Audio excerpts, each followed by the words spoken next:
Bienvenue. On est ravis de vous recevoir dans le cadre de ce salon Digital Workplace. Et donc, nous allons vous accompagner tout au long de cette live hacking session qui s'intitule « Comment la Digital Workplace se défend face aux cyberattaques ». Donc, moi, je suis David Schnitten, je suis responsable du pôle cybersécurité de CLI Group. Donc, on est chargé de mettre en place la sécurité, comme son nom l'indique, dans tous nos projets et pour nos clients. Et je vais laisser tout de suite la parole à Mor qui va se présenter. Bonjour à tous, moi c'est Moa Ngom, je suis leader technique chez CLI Group. Je travaille dans les solutions Digital Workplace, en l'occurrence sur Jalios depuis plus de 10 ans maintenant, et on accompagne nos clients pour la mise en place des Digital Workplace. Donc aujourd'hui, pour cet atelier, je serai avec David. Et donc, pourquoi en fait la Digital Workplace aujourd'hui est une cible en fait pour les hackers, pour les attaques ciblées maintenant? Parce qu'en fait, la Digital Workplace aujourd'hui constitue une pièce angulaire dans notre système d'information. On a des outils qui regroupent tout ce qui est stockage documentaire, mais également tout ce qui est échange de réunions, de planification, d'agenda et autres. Et on a également des données très sensibles aujourd'hui qui peuvent provenir d'applications de notre système d'information, comme par exemple la partie RH, où ces données sont souvent très sensibles. Et donc, ça peut être des cibles privilégiées de nos hackers ou des attaques, en fait. Ça peut être également des données sensibles de nos clients ou des fournisseurs. Et tout ceci fait que, en fait, les hackers s'intéressent à notre Digital Workplace. Mais il ne faut pas oublier qu'une Digital Workplace, aujourd'hui, c'est une interconnexion également d'outils, comme le VoIP, qui permet, en fait, des interconnexions, on va dire, pour le vocal, les réservations, tout ce qui est messagerie. Mais depuis l'avènement du télétravail, comme vous le savez tous, hein, on utilise nos digital workplace, donc c'est exposé de l'extérieur. Et puis les gens viennent pour se connecter sur notre digital workplace pour pouvoir en fait accéder aux documents, accéder à des données clients. Et tout ceci en fait une cible privilégiée pour les attaques. Et donc on va voir pour la suite avec David comment se prémunir de tout ça. Merci Mor. Effectivement, donc maintenant on vient bien d'établir que la Digital Workplace est une cible privilégiée pour les hackers, que ce soit pour des attaques ciblées ou non d'ailleurs. La question qu'on va se poser maintenant, c'est de savoir quelles sont les menaces qui pèsent vraiment sur ce type de plateforme et si elles sont spécifiques ou pas. Déjà, il faut se rendre compte évidemment que une Digital Workplace, au départ, d'un point de vue tout simplement outil, eh ben, c'est une plateforme web comme une autre. Donc évidemment, elle va être exposée aux mêmes menaces, elle va être exposée au même type de vecteur d'attaque qu'on va voir juste après que les sites Internet classiques. Et puis, même si on peut se dire qu'une Digital Workplace se fera plutôt l'objet d'une attaque ciblée, c'est-à-dire que le hacker aura choisi de venir attaquer une autre organisation plutôt qu'une autre, évidemment aussi, elle sera sujette à tous les scans un peu faits à l'aveugle par les hackers. Et donc, la Digital Workplace sera aussi identifiée potentiellement comme un site vulnérable, un site à attaquer, un site qui servira à faire peut-être un ransomware ou une autre attaque. Ça, c'est un premier point. Ensuite, la Digital Workplace, et on en a parlé un petit peu tout à l'heure avec l'avènement du télétravail, surtout depuis la pandémie, elle va être étendue à un grand nombre d'acteurs. On n'est plus sur un système intranet qui est mis à disposition d'utilisateurs en interne d'une entreprise, mais bien à un hub d'information mis à disposition des partenaires, mis à disposition des clients, des fournisseurs, de tous les prestataires qui vont interagir avec l'écosystème de l'entreprise. Et donc, cette multiplicité d'acteurs va augmenter d'autant la surface d'attaque de ces systèmes. Donc, on va avoir plus de surface d'attaque parce que plus d'utilisateurs, et ces utilisateurs pourront subir plus d'attaques dites d'ingénierie sociale. On reviendra juste après sur ce qu'est l'ingénierie sociale, mais le but, évidemment, c'est d'atteindre les systèmes par le relais de leurs utilisateurs. Et plus on a d'utilisateurs, plus on a de rôles, de profils qui vont se connecter à la Digital Workplace, et plus il va être complexe de la configurer correctement pour que les habilitations de chacun de ces rôles, de chacun de ces utilisateurs soient correctement positionnées pour éviter les fuites d'informations et éviter les problèmes de cloisonnement. Enfin, la Digital Workplace, ce n'est pas juste une GED, ce n'est pas juste une gestion électronique de documents où on va stocker des informations brutes, des informations bureautiques. On va aussi avoir des choses beaucoup plus vivantes. On va avoir potentiellement des exécutables, on va avoir des bases de données, on va avoir des listes de contacts et surtout, on va mettre à disposition un certain nombre d'API, donc des points d'entrée qui permettent de faire l'interconnexion avec d'autres systèmes d'information qui seront autant de points d'entrée également pour les hackers s'ils veulent lancer une attaque. Alors justement, cette attaque, on va essayer de se mettre dans l'idée, on va se mettre dans la peau du hacker lui-même et on va voir comment il procède habituellement. On a mis ici les étapes, qui sont des étapes somme toute assez classiques, qui vont être suivies par l'attaquant. Il va commencer par définir une cible. Alors, on a vu tout à l'heure que ça pouvait être vraiment je choisis telle entreprise sciemment ou alors j'ai juste détecté que l'entreprise en question était vulnérable. Une fois que je connais ma cible, je vais récupérer des informations sur la cible en question. Je vais récupérer tout ce qui est à ma portée, des éléments techniques, par exemple, quelle est la technologie utilisée par le site que je veux attaquer, où est-ce que ce site est hébergé, de quelle protection fait-il l'objet, mais ça va être aussi évidemment des informations sur les utilisateurs. Savoir qui sont les administrateurs, savoir qui sont les utilisateurs classiques de l'application, savoir où ces utilisateurs déposent des informations, est-ce qu'ils divulguent énormément leur vie sur les réseaux sociaux. Toutes ces informations vont me permettre de disposer d'un substrat qui va me servir lors de l'attaque elle-même. C'est le but de l'étape 3. Cette fois-ci, on est face au système et on va compromettre le système pour récupérer des données, pour le rendre indisponible pour les utilisateurs légitimes, pour faire un defacement et donc porter atteinte à l'image de l'entreprise. Bon, voilà, j'ai réussi mon coup, je suis rentré dans le système, j'ai récupéré tout ce dont j'avais besoin. Maintenant, il va falloir que je fasse attention à plusieurs choses. Je peux avoir envie de revenir plus tard pour récupérer d'autres informations, parce que le système, lui, va continuer à vivre, il va continuer à être enrichi. Et puis aussi, il va falloir que je fasse attention à ne pas être détecté. Ça, c'est l'objet des étapes 4 et 5 que vous avez ici. Je vais d'abord garder un pied dans la porte et m'assurer que je vais pouvoir revenir autant de fois que je veux dans le système. Et ensuite, je vais couvrir mes traces. 1, pour ne pas être détecté, et 2, a priori, pour ne pas me retrouver en prison. Juste avant de passer à l'attaque elle-même, il faut qu'on se demande finalement de quelles armes on dispose. Les armes, elles sont de deux ordres. Elles sont d'abord d'un ordre technique. On a déjà commencé à en parler, mais mon système est mal configuré. J'ai laissé mes habilitations ouvertes à tout vent, et donc n'importe quel utilisateur peut accéder à n'importe quelle ressource. Il peut y avoir une erreur de code. Le système a été mal développé, et donc il y a des vulnérabilités qui sont inhérentes à la façon dont le système a été programmé. On peut avoir mis en place un système et puis l'avoir laissé en l'état pendant plusieurs années. Il n'y a pas besoin de plusieurs années, hein, il suffit de plusieurs semaines sans faire une mise à jour. Et je vais me retrouver avec un système obsolète, complètement vulnérable aux hackers. Et enfin, je peux avoir une infrastructure qui est mal dimensionnée, c'est-à-dire tout simplement pas assez de serveurs, pas assez de stockage, pas assez de bande passante. Et il va être très facile pour un attaquant comme moi de mettre à bas le système en faisant des requêtes massives sur la Digital Workplace et puis en attendant qu'elle tombe d'elle-même. Donc ça, c'est la partie, je pense que vous connaissez tous, hein, c'est des éléments techniques qui font qu'il y a des attaques cyber tous les jours. Et puis, il y a des éléments humains. Les éléments humains, donc, ils sont sujets à ce qu'on appelle l'ingénierie sociale. Et l'ingénierie sociale, c'est toutes les techniques de manipulation qui vont faire qu'en tant que hacker, je vais être capable de vous soutirer des informations, que vous le vouliez ou non d'ailleurs, qui vont me servir ensuite à faire mon attaque. Il va me suffire par exemple de faire ce qu'on appelle de l'OSINT, donc Open Source Intelligence, renseignement en source ouverte. Bon, c'est du jargon pour dire qu'on va aller sur les réseaux sociaux et qu'on va récupérer tout ce qui vous concerne. Je vais récupérer le nom de votre chien, je vais récupérer votre... Ou du chat. Ou du chat. Désolé, je suis allergique, alors je vais récupérer votre date de naissance, je vais récupérer l'endroit où vous avez fait vos études, etc., etc. Ça me permettra soit de reconstituer votre mot de passe. Je suis sûr que vous n'avez jamais utilisé une date de naissance dans un mot de passe. C'est évident. Bon. Non, jamais. Et sinon, ça me permettra de répondre aux questions secrètes que vont me poser les systèmes. Quand vous oubliez votre mot de passe, on vous demande quel est le nom de votre école primaire. Et puis ça, je suis sûr que je vais le retrouver sur Facebook. Il n'y a pas de danger. Donc là, on va passer à une phase plus agressive, puisqu'on va passer à l'attaque.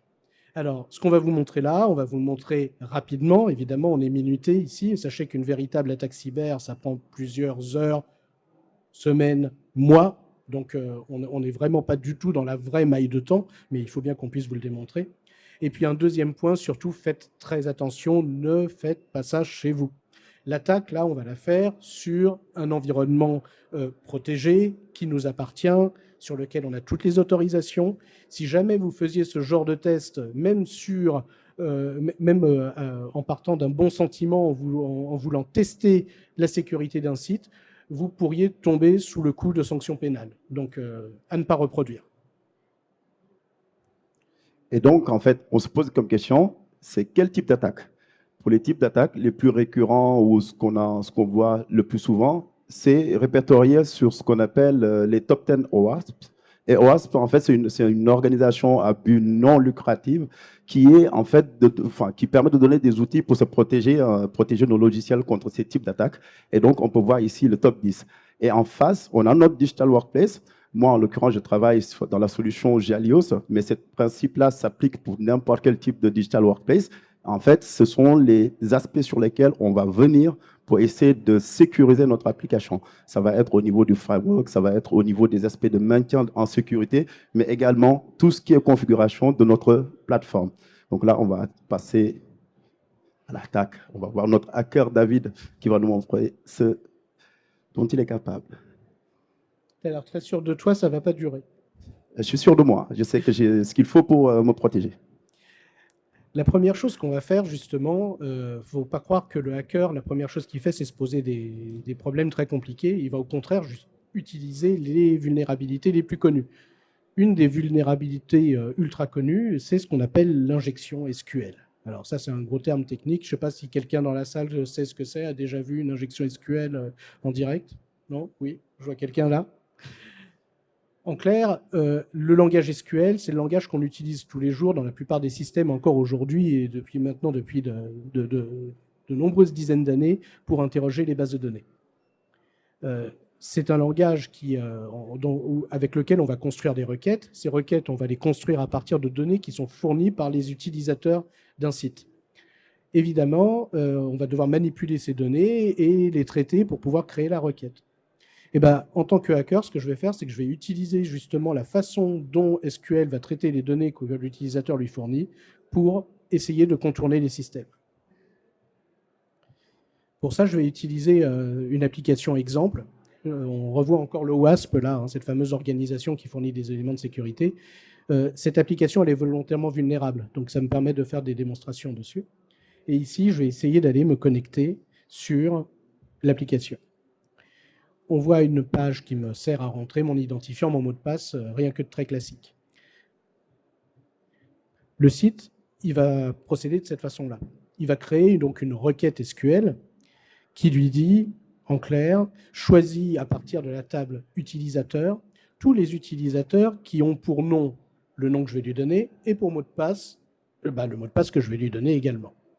Bon, très classique.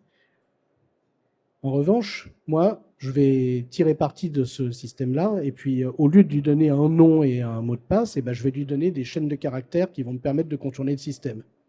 Ici, ce qu'on voit, c'est que j'ai rajouté une petite apostrophe ici, ça veut pour terminer ma première chaîne de caractères, et puis je lui dis ou 1 égale 1. Alors en français, ça veut dire quoi? Ça veut dire récupère-moi tous les utilisateurs de la table qui ont pour nom rien du tout, ou alors, dis-moi si 1 est égal à 1. Comme 1 est toujours égal à 1, et la requête va toujours répondre « Oui, oui, c'est bon, tu peux passer ». Bon, on va tenter le coup. Je reviens sur mon formulaire d'authentification. Je ferme la chaîne de caractères. Je lui dis « ou 1 égale 1 ». Et puis je rajoute 2 tirets, c'est pour lui dire que c'est des commentaires, ce qu'il y a après. Je ne veux pas qu'il traite la fin de la requête. Et puis comme mot de passe, on met ce qu'on veut. Hop, on est tout content, on a un feu d'artifice, on est rentré. Si je regarde ici, au niveau du compte, je vois que je me suis connecté en tant qu'administrateur sur l'application. L'administrateur, c'est toujours à peu près le premier utilisateur dans la base. C'est très simple. Donc, tu vois, je suis rentré. Ah, mon cher David, le hacker, il est content. Mais nous, on a une façon de se protéger contre ces types d'attaques. Dans la Digital Workplace, par exemple, de Gialios, il y a quelque chose qu'on fait. Par exemple, chez CLI, on applique les principes de développement. on va dire, en respectant les API avec les normes de développement, on évite systématiquement de faire, par exemple, des exécutions de requêtes SQL ou HQL. Pourquoi? Parce qu'en fait, il y a une couche de ce qu'on appelle les Hibernate utiles ou Hibernate criteria pour faire des requêtes beaucoup plus avancées qui nous permettent de faire ce qu'on appelle des requêtes pré-compilées, des statements, prepared statements qui permettent en fait de faire des requêtes, mais on n'envoie pas les valeurs dans les requêtes. On envoie juste des paramètres qui sont remplacés par des points d'interrogation. Une fois que le serveur exécute la requête, là, on a en retour on va dire, le code précomplet de la requête. Et c'est là où on réexécute quelque chose derrière avec les valeurs. Ce qui rend quand même difficilement, en fait, pour notre cher hacker qui est là, le fait de pouvoir deviner qu'est-ce qu'il passe en paramètre, parce que de toute façon, ça va être échappé. Il ne pourra pas rentrer avec les valeurs de ce qu'on a vu tout à l'heure, le OR égale quelque chose. Il ne pourra pas passer dans la requête. Donc ça, ce sont des bonnes pratiques de configuration, mais également de développement qui permettent en fait de se prémunir de ce type d'attaque. Et donc là, David, je suis désolé de te le dire, mais dans mon Digital Workplace, avec ces principes-là appliqués, tu ne passeras pas. Je te laisse une seconde chance. Bon, dommage. Je ne vais pas m'avouer vaincu tout de suite quand même, hein, surtout que tes protections, elles sont gentilles, mais c'est light. Hein. Bon. On va voir la deuxième pour voir. Dans ma boîte à outils, j'ai évidemment d'autres moyens de rentrer dans les systèmes. D'autant plus que la plupart des sites aujourd'hui sont extrêmement dynamiques, ils s'adaptent à l'utilisateur, ils fournissent des interfaces très riches avec des fonctionnements qui sont finalement remplis de code exécutable, de code de script, notamment écrits en JavaScript, à l'intérieur de chaque page. Chacun de ces endroits, chaque endroit où on va mettre du script, où on va utiliser les entrées de l'utilisateur pour fonctionner, ça va être un point d'entrée pour moi. Et donc ici, justement, on va essayer de voir s'il n'y a pas un endroit dans le site internet que j'essaie d'attaquer qui pourrait poser problème. Alors pour ça, je continue un petit peu mon enquête. Comme je vous l'ai dit tout à l'heure, on ne va pas tout faire en live, hein, donc j'ai déjà mené l'enquête sur ce site et je me suis rendu compte d'un certain nombre de choses. C'est un site de commerce électronique, je peux me rendre dans mon panier. Le panier contient déjà un ensemble de produits et puis je vais continuer la commande. Donc je vais valider mon panier. Je vais choisir une adresse de livraison. Je vais choisir un moyen de livraison, puis un moyen de paiement, et arriver au résumé de la commande. Je passe la commande. Je suis tout à fait sûr que mes données sont à l'abri sur ce site, ça a l'air vachement sécurisé. Une fois que ça c'est fait, je peux aller dans un endroit qui est l'historique des commandes pour voir les commandes que j'ai passées. Arrivé sur cet historique, j'ai un petit picto ici, un camion, qui me permet en fait de voir quel est le statut de la livraison. Et là, on en arrive à un endroit enfin intéressant. Ici, vous voyez sur la page, j'ai mon identifiant de commande. Vous allez me dire, c'est normal, je suis dans l'historique de mes commandes. Le truc intéressant, c'est que si je regarde l'URL du site, je retrouve exactement le même identifiant. Et là, je me dis, c'est intéressant parce qu'il doit y avoir quelque part du code qui prend ce qu'il y a dans l'URL et qui l'affiche dans la page. Je vais vérifier ça tout de suite. Je vais prendre l'identifiant qui est là, je l'efface, j'en ai pas besoin. Puis je vais taper une chaîne de caractères. C'est juste pour vous montrer que c'est bien aléatoire. J'appuie sur Entrée, il ne se passe juste rien. Mais en fait, la technologie qui est utilisée là, elle ne marche que lorsqu'on va actualiser la page. Et ici, je me retrouve avec la chaîne que j'ai commencé à taper, là, qui se retrouve dans la page. La belle affaire. Bon, maintenant, au lieu de rentrer une simple chaîne de caractères, je vais envoyer du code malveillant et puis on va voir ce qui va se passer. Alors, j'ai préparé le coup, hein, vous imaginez bien. Donc, j'ai créé une petite ligne ici de code. C'est du code HTML et puis un peu de JavaScript. Ça sert juste à afficher une chaîne de caractères dans une boîte de dialogue dans la page. Mais évidemment, normalement, on n'a pas le droit de faire ça. Je vais tester. Je remplace ma chaîne par ce code malveillant. J'appuie sur Entrée, il ne se passe rien. J'actualise et hop. Me voilà avec une jolie boîte de dialogue qui contient la chaîne de caractères que j'avais insérée dans mon code malveillant. Alors maintenant, on en fait quoi de ça ? C'est pas compliqué. Je vais créer par exemple un email. avec un lien dedans. Et dans le lien, je vais mettre tout le code malveillant que je veux en JavaScript. Et puis, je vais récupérer votre identifiant de session, je vais récupérer votre login. Si le site est mal fait, je récupérerai votre mot de passe au moment où vous le rentrez. Et puis, je vais passer quelques commandes avec une livraison chez moi au lieu de chez vous. Enfin, des trucs simples, quoi. En clair, je fais ce que je veux, je rentre où je veux. Mon cher David, le hacker, tu es bien fort, mais je vais devoir te décevoir une deuxième fois. Pourquoi? En fait, ce qu'on a vu dans ce qu'il a fait, il y a plusieurs aspects qui reviennent. Le premier point, c'est au niveau paramétrage. Dans la solution qu'on utilise, qui est JPlatform, la Digital Workplace de Jalios, il y a un élément qui est très important, les protections XSS et CSRF. Ces deux éléments importants qui doivent être activés quand on met en prod un environnement ou quand on met en place un environnement. Ça, c'est un principe que nous, chez CLI, on regarde, on vérifie avant qu'une plateforme soit déployée.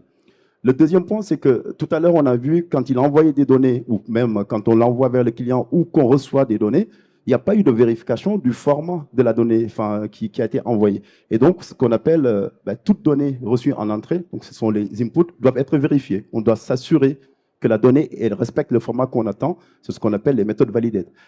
Et aussi, quand on sort des données vers des utilisateurs, là, on doit s'assurer également que la donnée elle est bien formatée. C'est ce qu'on appelle les encodages, que ça doit être du HTML ou du JavaScript.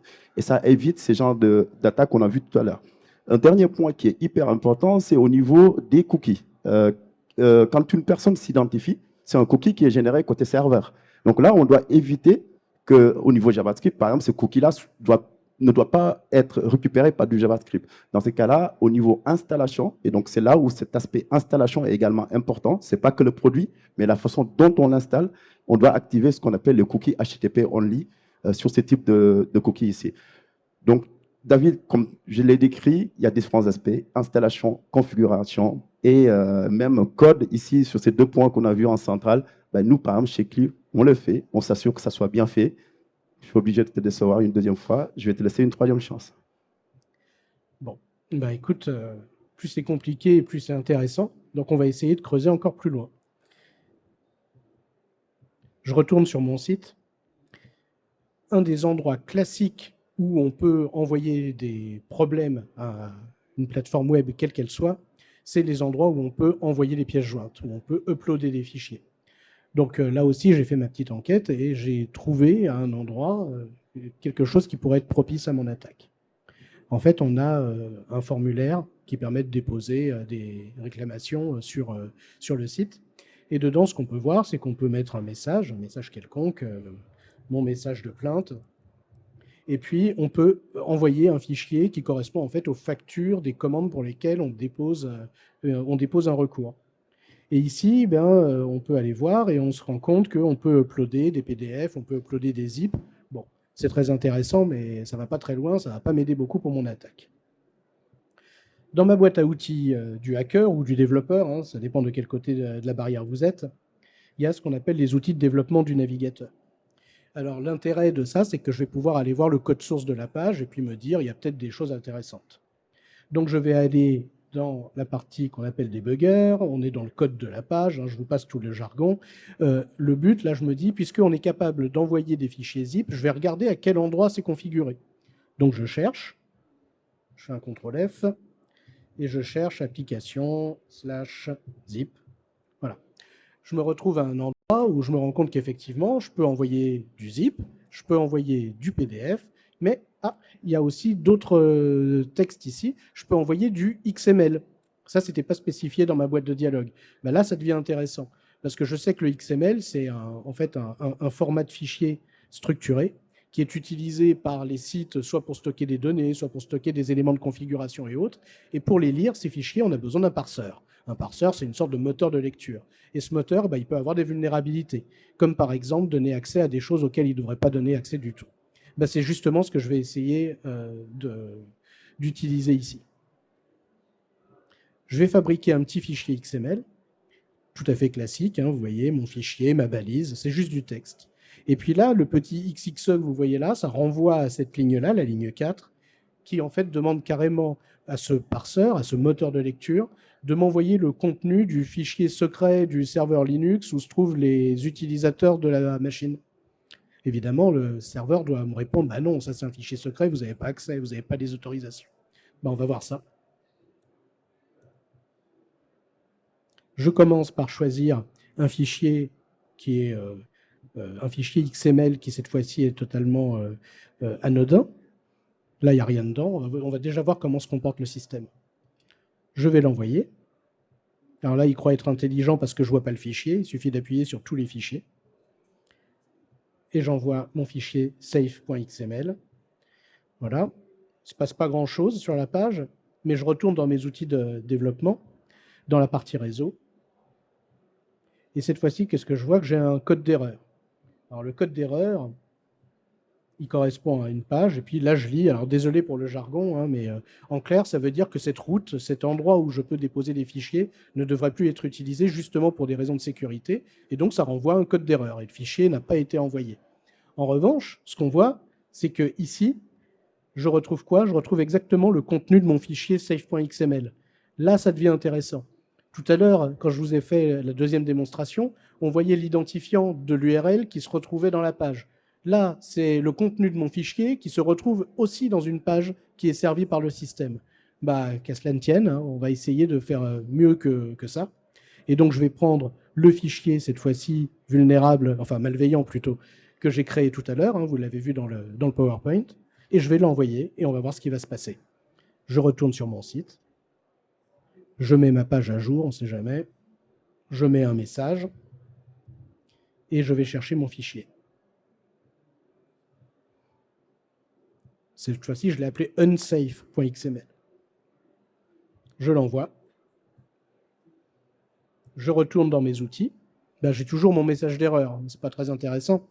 Sauf que là, ben, je vais aller voir ma page d'erreur. Et qu'est-ce que je vois? Alors, pour ceux qui connaissent un peu le système d'exploitation Linux, ça, c'est le contenu du fichier etc password. C'est l'endroit où il y a la liste des utilisateurs du serveur. Je vais pouvoir me servir de ça pour rentrer dans le système. Et puis, si j'ai pu récupérer ce fichier-là, il y a plein d'autres fichiers que je peux sûrement récupérer. C'est ce que je vais faire maintenant.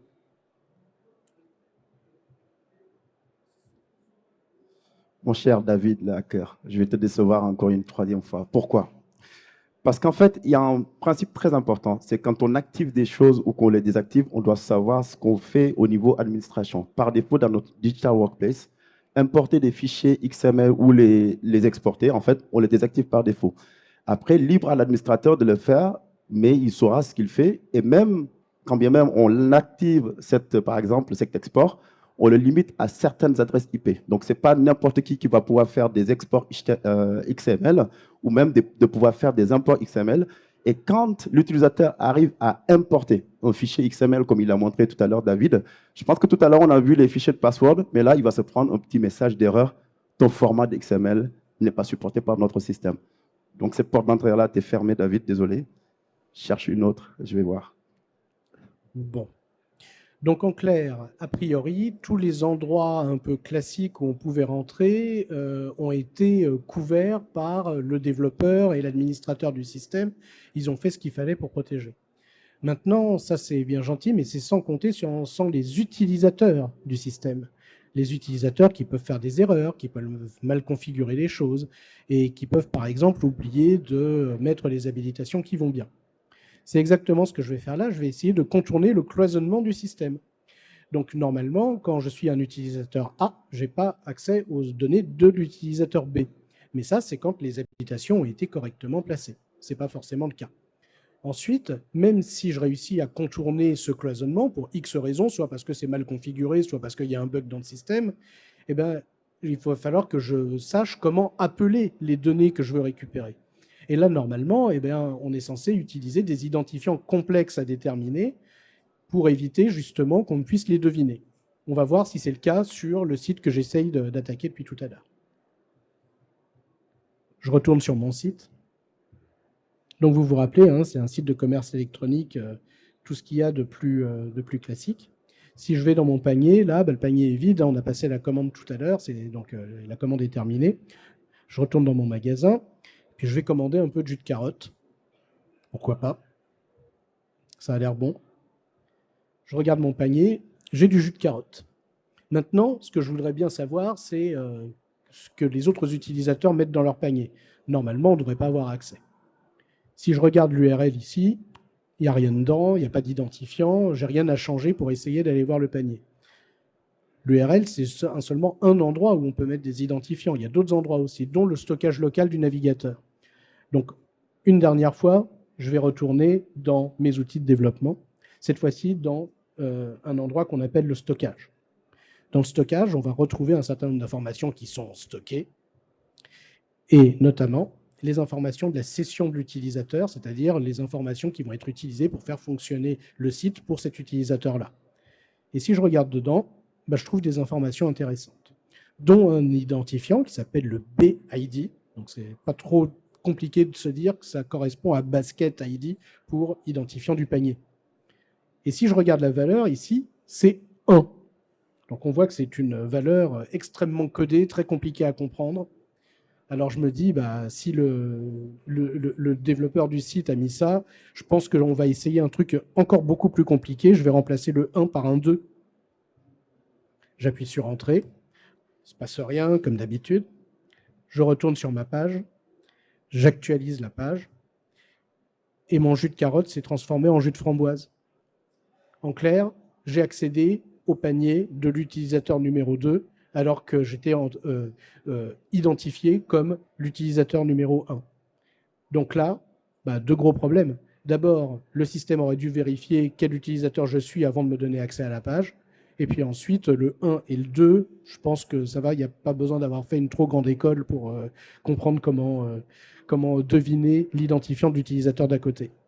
Comme quoi, même si un programme est bien fait, les utilisateurs, eux... Là, je vais décevoir une quatrième et dernière fois notre hacker.